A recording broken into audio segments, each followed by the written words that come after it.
zelenjavi, sadju in pa vlakninski hrani. Seveda, najboljše seveda govoriti o živilih, ne o posameznih komponentah, čeprav študije se običajno dotikajo posameznih sestavin teh živil, kot so recimo pač neke bioaktivne snovi, ki so v sadju, zelenjavi, neki antioksidanti, pa vse druge te sekundarni metaboliti, pa zaščitne snovi, kot jim rečemo,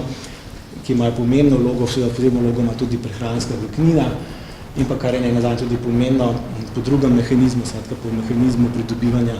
na telesni teži, je pa to, da ima ta hrana seveda predvsem manjšo energijsko vrednost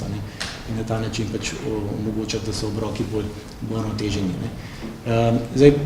seveda ključno je, da tak skušamo čim več posegati po neki sveži, sezonski, čim manj predirani zelenjavi, fino, da vključujemo različne barve, s tem se tudi zagotovimo ta pester nabor posameznih zaščitnih snovi, ker posamezna zaščitna snov pač deluje v interakciji z ostalimi. Imamo pa tudi en podatek, ki je recimo izračunan prav za Slovenijo, da če bi seveda vsaj v okviru seveda se razume uravnotežene prehrane, da ne bi kdo razumel, da moramo zdaj samo sadje pa zelenjavo jesti, pa,